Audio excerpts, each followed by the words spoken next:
मैं जो तुमसे कहने जा रही हूँ ना, उस पर ठीक से ध्यान देना, क्योंकि आगे चलकर तुम्हें किसी और का घर संवारना है। पर एक मूढ़ स्त्री बिना समझ के कोई कार्य करे तो वो निश्चय ही उसके परिवार को विनाश के मार्ग पर ले चलेगा।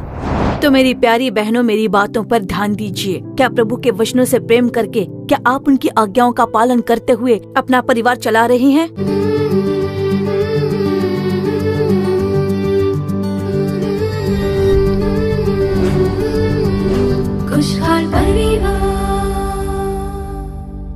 खुशहाल परिवार के हमारे प्यारे श्रोताओं को प्रभु यीशु मसीह के महान नाम में प्रेम भरा अभिवादन।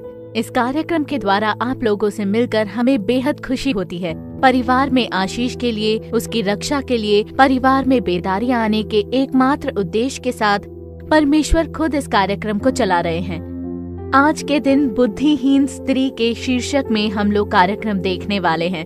कई महीनों की कोशिशों के बाद एक अच्छा घर बनता है, पर उस घर को पूरी तरह तोड़ने के लिए कुछ घंटे ही काफी हैं।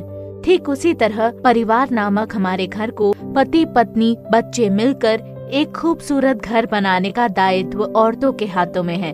पति कितना भी सामर्थ्यशाली क्यों न हो, समाज में कितना ही बड़ा ओहदा क्यों न हो, परमेश्वर ने घर को बनाने की जिम्मेदारी पत्नी को ही सौंपी है। हर बुद्धिमान स्त्री अपने घर को बनाती है, पर मूर्ख स्त्री उसको अपने ही हाथों से ढा देती है। आज कई सारी स्त्रियां अपने गुस्से, जिद, आज्ञा उल्लंघन करने के कारण कई परिवारों में वो विनाश का कारण बनती है। आज वैसी ही स्त्रियों के लिए हम विशेष रूप से प्रार्थना करेंगे, पर सबसे पहले हम देखेंगे ज्योति बहन कार्यक्रम, जिसका आप बेसब्री से इंतजार कर रहे हो। खुशहाल परिवार।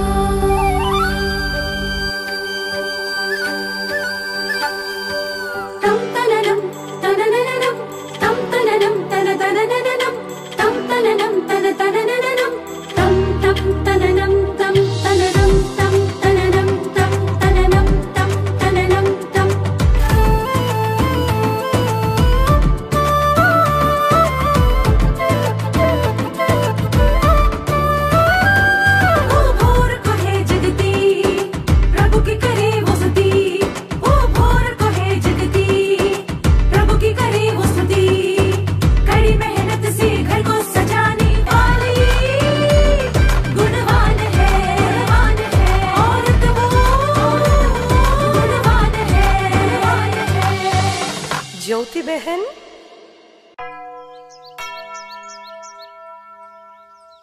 क्या हुआ बेटी?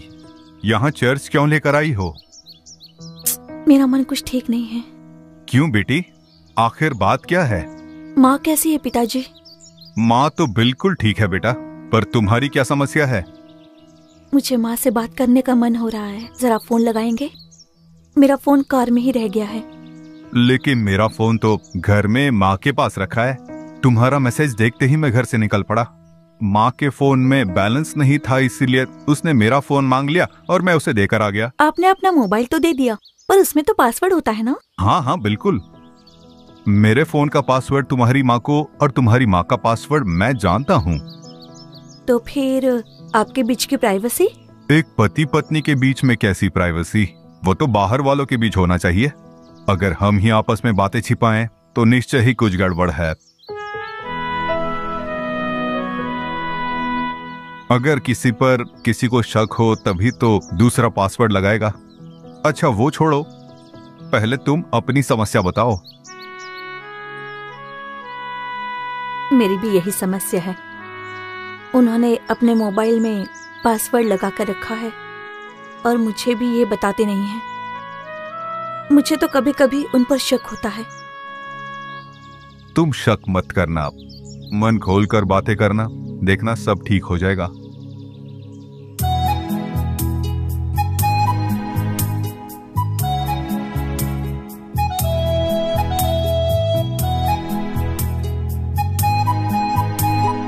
मुझे माफ कर देना। सॉरी मालती। माफी तो मुझे मांगनी चाहिए। मैंने आप पर शक जो किया। मेरे बर्ताव से ही तो तुम्हें वैसे शक हुआ ना। अब तुम्हें बताए बगैर मैं सेल फोन का पासवर्ड नहीं बदलूंगा, ठीक है ना? हाँ, ये बहुत अच्छा होगा। अब से हमारे बीच कोई भी रहस्य नहीं होगा। सच कहा तुमने। दरअसल मुझे भी तुमसे कुछ बात करनी थी। क्या बात है जी, बताइए ना। मेरा सेल फोन में पासवर्ड रखना जितनी बड़ी गलती है ना, बस उतनी ही गलती तुम्हारी भी है। तुम अपने फोन पर लगातार अपनी माँ से बात करती रहती हो, वो भी गलत ही है। अपनी माँ से बात की तो उसमें क्या गलती है जी? अपनी माँ से बात करना गलत नहीं है, लेकिन उसकी भी तो एक सीमा होती है। अगर कोई हद पार कर दे। ऐसी मैंने क्या गलती की? अपनी माँ से बात करने में क्या बुराई है? मेरा मतलब वो नहीं है।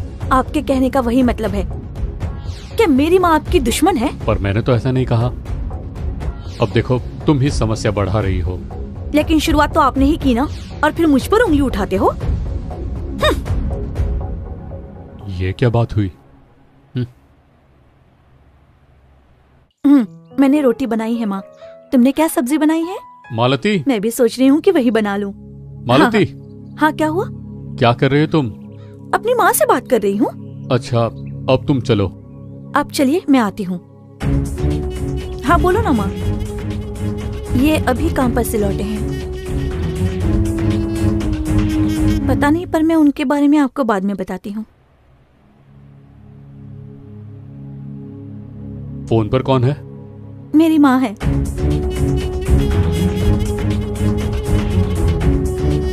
माँ, पिताजी घर लौट गए क्या?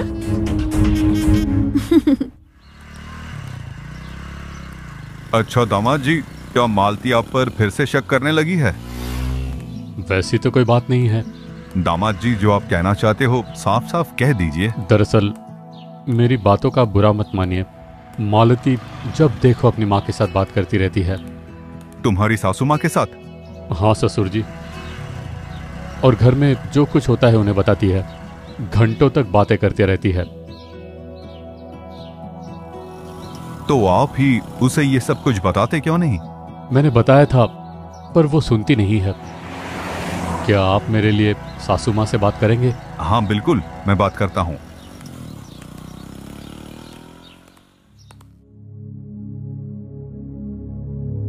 क्या आप मुझसे नाराज हैं? नहीं तो मैं क्यों नाराज होऊंगा? तो फिर आप इतने उदास क्यों लग रहे हो? कई परिवारों में फोन के कारण झगड़े होते रहते हैं। देखिए, अब फिर से शुरू मत हो जाना। अपनी माँ से बात करना मुझे अच्छा लगता है। उसमें आपको कौन सी बुराई दिखती है? मैं तो बस कह रहा था कि आप कुछ मत कहिए। आप बाजार जाइए, मैं अभी आती हूँ।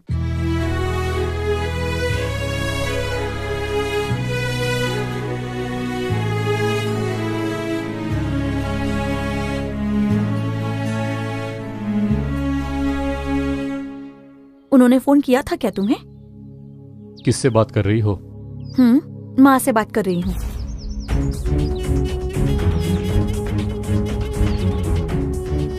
बोलो ना। और क्या क्या कहा उन्होंने?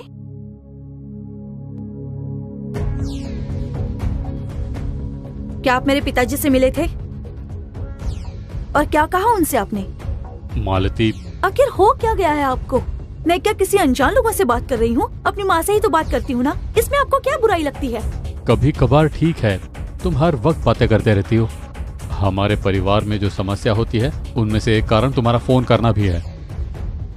ओह, तो आपको ऐसा लगता है कि मेरी माँ मेरे कान भरती है और उसी वजह से हमारे घर में समस्या होती है, यही ना? मालती, मेरा वो मतलब नहीं था।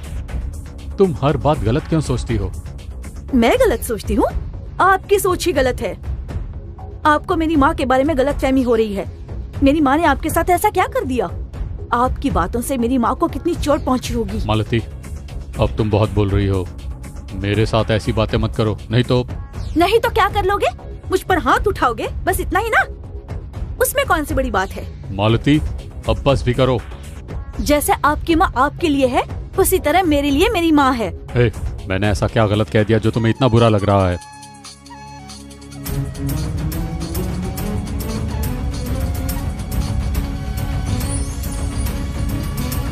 कौन है? तुम्हारी माँ है ना? जाओ बात करो।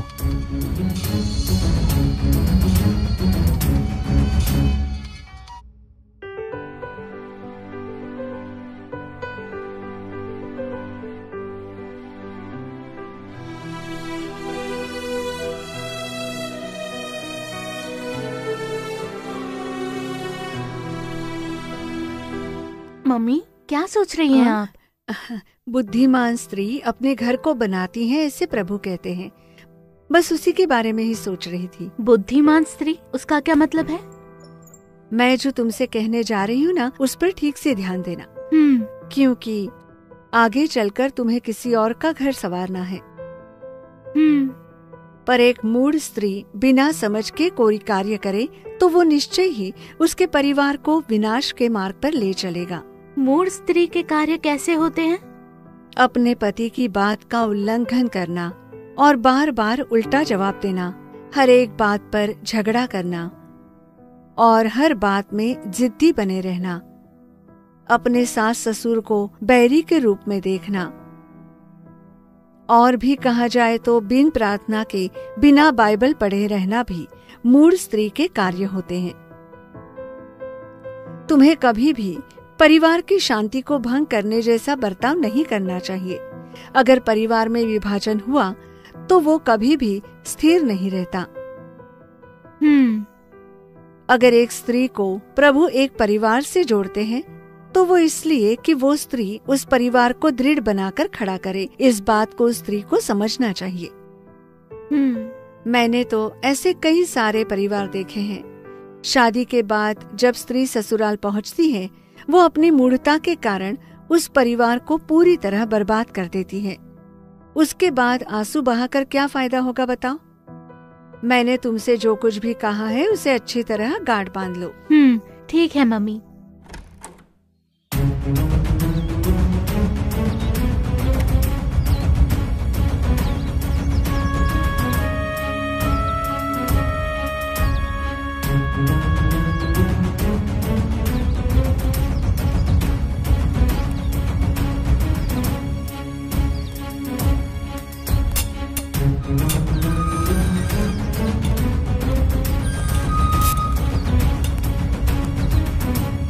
खुशहाल परिवार। श्रोताओं, आपने ज्योति बहन कार्यक्रम देखा। पति ने अपनी गलती के लिए माफी तो मांग ली थी, पर पत्नी के गुस्से के कारण उस परिवार की शांति खो गई थी। देखा ना आपने? ठीक उसी तरह हम जो स्त्रियां हैं, हमारे परिवार की शांति के खोने का कारण नहीं बनने चाहिए। क्षमा करना और छोड़ देना खुशहाल परिवार बनने का कारण है। और अब आपके परिवार के आशीष के लिए प्रभु का संदेश देकर आपके लिए प्रार्थना करने के लिए तैयार हैं बहन वसंती पॉल। प्रार्थना के साथ संदेश सुनिए और परमेश्वर का आशीष प्राप्त कर लीजिए।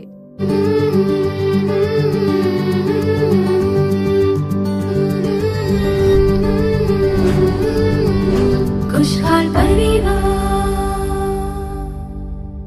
मसीह में मेरे प्रियजनों, यीशु मसीह के महान नाम में आप सभी को मेरा प्रेम भरा अभिवादन। इस खुशहाल परिवार कार्यक्रम के द्वारा आप सभी लोग असीम आशीष पा रहे हो, इसकी हमें खुशी है। और हमें ये भी खुशी है कि ये कार्यक्रम आप सभी के लिए बहुत ही लाभदायक है, ऐसा कई लोग गवाही में बता रहे हैं। आज के दिन प्रभु परमेश्वर हम सबसे बातें करने वाले हैं। आज के दिन प्रभु परमेश्वर हमसे क्या अपेक्षा कर रहे हैं, हमारे परिवार में परमेश्वर की आशीष बने रहने के लिए हमें क्या करना चाहिए, इसी के बारे में हम ध्यान करके प्रार्थना करेंगे। नीति वचन की पुस्तक अध्याय क्रमांक 14 पहला वचन ये कहता है, हर बुद्धिमान स्त्री अपने घर को बनाती है, पर मूढ़ स्त्री उसको अपने ही हाथों से ढा देती है। ऐसा वचन में लिखा हुआ है। अब एक नया घर बनाने के लिए कई साल लग जाते हैं, पर उस घर को तोड़ डालने के लिए बस कुछ ही पल काफी होते हैं। अब देखिए, साल 2014 में चेन्नई के मौलीवाकम नाम के एक जगह पर 2 नई इमारतें बनाई गई थीं और उसमें एक पुरानी होने के कारण ढह गई और 69 लोग मारे गए। और इसलिए सरकार ने फैसला किया, कोर्ट केस के बाद उस दूसरी इमारत को भी तोड़ डालना चाहते थे। और देखिए, उसे जब तोड़ा जाना था, बस कुछ ही पल के अंदर वो 11 मंजिली इमारत को पूरी तरह से चकनाचूर कर दिया गया था। तो देखिए, बनाना बेहद ही मुश्किल होता है, पर उसे तोड़ना बहुत ही आसान होता है। अब देखिए, कुछ ही पलों में बड़े बड़े इमारत को तोड़ दिए जाते हैं। और ठीक उसी तरह हमारे परिवार को भी बनाने के लिए ज्ञान की जरूरत होती है। और अगर स्त्री को बुद्धि ना हो तो वो अपने ही हाथों से अपने परिवार को ढा देती है, ऐसा इस पवित्र वचन में लिखा हुआ है। अब घर को बनाने का क्या मतलब है? अपने बच्चे, पति, अपने रिश्तेदारों को एक करके रखना, उनके साथ प्रेम भाव से रहना, उनकी सारी जरूरतों का ख्याल रखना। अगर घर की स्त्री ऐसा ही काम करे, क्योंकि स्त्री ही ऐसे काम कर सकती है, प्रभु ने स्त्री को ही ये जिम्मेदारी दी है। परिवार को बनाने की जिम्मेदारी एक बहुत ही महत्वपूर्ण जिम्मेदारी है। अब देखिए, एक परिवार में पति, बच्चे, सास, ससुर और बहुत सारे रिश्तेदार होते हैं। सभी का ख्याल रखना, उन सभी के गुणों के बारे में जानना परिवार को बनाने की एक बहुत ही बड़ी जिम्मेदारी होती है। परमेश्वर ने हम स्त्रियों को वो दे रखी है। आज देखिए, कई परिवारों में एक परिवार को बनाए जाने के बजाय परिवारों को तोड़ा जा रहा है। स्त्री अपनी मूढ़ता के कारण, सही बुद्धि न होने के कारण, मूढ़ता भरे कार्यों के कारण धीरे धीरे से अपने ही परिवार को ढा रही है। और हम लोग देख सकते हैं कि वो अपनी बातों के द्वारा ही अपने परिवार को ढा रही है। अब हम पढ़ेंगे नीति वचन अध्याय 9 और वचन 13। मूर्खता रूप स्त्री बकबक करने वाली है, वो तो भोली है और कुछ नहीं जानती। देखिए, मूर्खतापूर्ण बातें, अपमानजनक जवाब। अगर हम इस तरह उल्टा जवाब देंगे तो दूसरे क्या सोचेंगे, दूसरों को कितना दर्द होगा, इसके बारे में कोई सोचता तक नहीं है। दूसरों से अपमानजनक बातें करते हैं, ना सोचते हैं और ना ही समझते हैं, क्योंकि बुद्धि नहीं होती है। तो आज के दिनों में कई परिवार का नाश इसी वजह से हो रहा है कि स्त्रियां अपने जबान को लगाम नहीं दे रही हैं। बिना सोचे समझे स्त्री जब बात करती है तो उसकी वजह से कई परिवारों का नाश हो रहा है। इस कार्यक्रम को देखने वाली बहनों, अपने शब्दों का चयन करें, सही चयन करें। स्त्रियों के गुस्से के कारण कई परिवारों का नाश हो रहा है। और उतना ही नहीं, जिद्दीपन के कारण, अपनी जिद्दी स्वभाव के कारण ही देखिए कितने सारे परिवारों में दरारें पड़ रही हैं, नाश हो रहा है। और देखिए, अपने पति की आज्ञा नहीं मानती हैं। इफिसियों 5:23, पहला पत्रस 3:1 क्या कहता है? अपने पति के अधीन रहना। पत्नी को अपने पति के अधीन रहना चाहिए, ऐसा लिखा गया है। क्या हम अधीन रहते हैं? ऐसी कई सारी स्त्रियां हैं। इस कार्यक्रम को देखने वाली प्यारी बहनों, आज आपका जीवन कैसा है? आप लोगों की मूढ़ता के कारण, बुद्धि ना होने के कारण, क्या आप अपने परिवार को तोड़ रही हैं, या फिर आप समझ के साथ अपने पति, पत्नी और रिश्तेदारों के साथ मिलकर अपने परिवार को बना रही हो? जरा सोचिए। देखिए, अगर आपके परिवार में ऐसी स्थिति आए, पति पत्नी के बीच में कोई मनमुटाव हो, तुरंत ही फोन करके अपनी माँ को उसके बारे में बता देती हैं। अपने घर में मैं ऐसी रहती थी, मैं वैसी रहती थी, इस तरह अपने मायके के बारे में घमंड की बातें करती हैं। इस तरह के कार्य बहनों में होने के कारण ही पति और पत्नी के बीच में हमेशा मनमुटाव होते रहते हैं और परिवार का नाश होता है।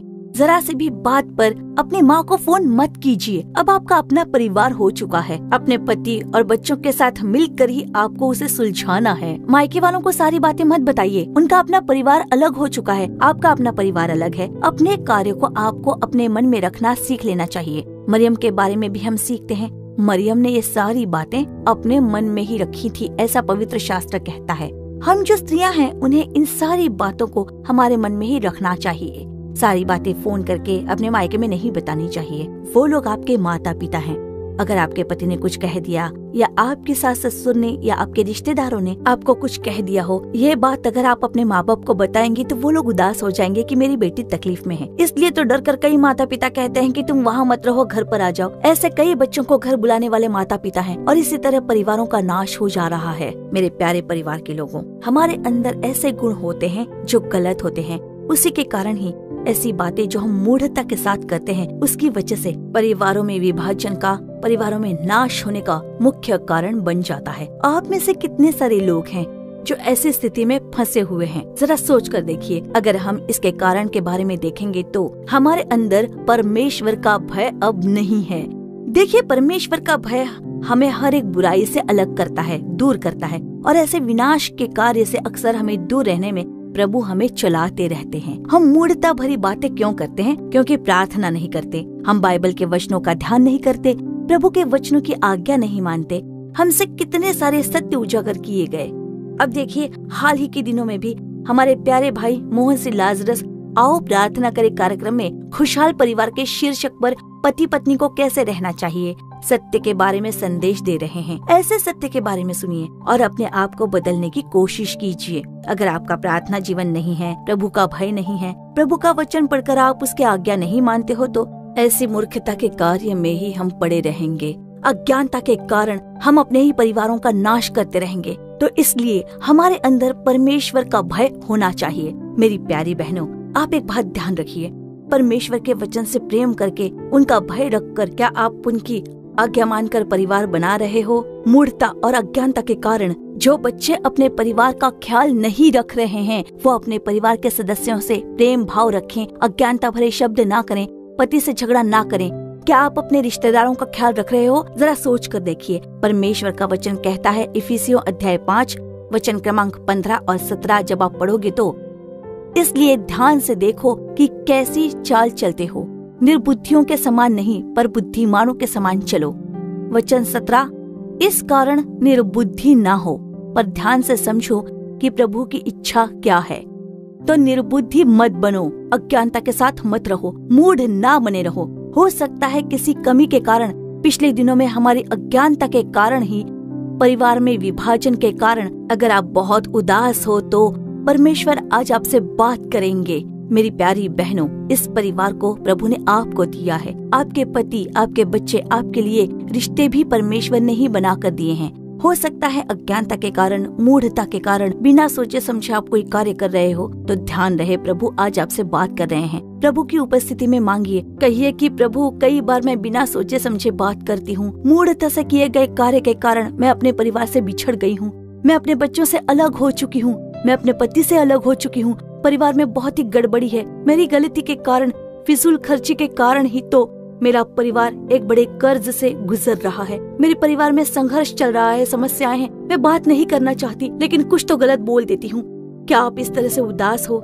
क्या आप में से कितने सारे लोग आज इस स्थिति में हो? मेरे पति कुछ भी कह ले, मैं बिल्कुल चुप रहना चाहती हूँ, लेकिन फिर भी मैं अपने आप को काबू में नहीं रख पाती, बिना सोचे समझे उल्टा जवाब दे देती हूँ। उसी वजह से मेरे परिवार में संघर्ष और गड़बड़ी है। अगर आप ऐसा कहती हो तो प्रभु आपके साथ बात कर रहे हैं। प्रभु से ज्ञान की मांग कीजिए, वो अवश्य आपको ज्ञान देंगे। प्रभु आपको वैसी एक समझ देंगे। हम प्रार्थना करेंगे। हमारे प्यारे प्रभु परमेश्वर, इन प्यारे परिवार के लोगों के लिए प्रार्थना कर रहे हैं, विशेष रूप से बहनों के लिए हम लोग इस समय प्रार्थना कर रहे हैं। पिता, उन लोगों से मिलकर मैं प्रार्थना कर रही हूँ। ये लोग कह रहे हैं कि मेरी अज्ञानता के कारण मेरे परिवार का नाश हो चुका है। प्रभु, ऐसी जो निराशा की स्थिति में है, उन्हें आप देखिए पिता। अपने मन में बड़े बोझ के साथ ये लोग यहाँ पर आए हैं प्रभु, और कह रहे हैं कि मेरी मूढ़ता के कारण ही मेरे परिवार का नाश हो चुका है, हम लोग अलग हो चुके हैं, हम लोग इस कर्ज और समस्या से जूझ रहे हैं, ऐसा कह रहे हैं। इनमें से जो कोई सच्चाई के साथ अर्पण करते हुए आपको देख रहे हैं, उन परिवारों में हमारे प्यारे प्रभु परमेश्वर दया कीजिए। प्रभु, आपके वचन के अनुसार इन्हें समझ प्रदान कीजिए प्रभु, बुद्धि प्रदान कीजिए, इन्हें समझ दीजिए प्रभु, ज्ञान प्रदान कीजिए परमेश्वर। ऐसी हम प्रार्थना करते हैं। इन बच्चों की सहायता कीजिए प्रभु, उनके आंसुओं को पोंछ दीजिए। मैं प्रार्थना करती हूँ कि टूटे हुए परिवार फिर से एक बार जुड़ जाए प्रभु परमेश्वर। बोझ के साथ प्रार्थना करती हूँ, आपसे मांगने वाले हर एक लोगों की आप सहायता कीजिए प्रभु, परिवारों को आशीष दीजिए, कर्ज की समस्या बदल जाए, परिवारों में प्रेम और करुणा भरी रहे प्रभु, आर्थिक स्थिति मजबूत हो जाए प्रभु। एक परिवार को बनाने के लिए जो समझ चाहिए वो इन बच्चों को प्रदान करने के लिए प्रार्थना करती हूँ प्रभु। आप ऐसा कर रहे हो उसके लिए धन्यवाद। जिस किसी ने अर्पण किया है उनकी सहायता करने के लिए आपका धन्यवाद प्रभु परमेश्वर। प्रार्थना सुनकर इस परिवार को बनाने के लिए आपका धन्यवाद हो प्रभु परमेश्वर। आपकी महिमा के लिए इस परिवार को एक सामर्थ्यशाली परिवार बनाने के लिए आपका धन्यवाद हो, धन्यवाद हो। प्रभु यीशु मसीह के नाम में प्रार्थना करते हैं अच्छे पिता, आमीन आमीन।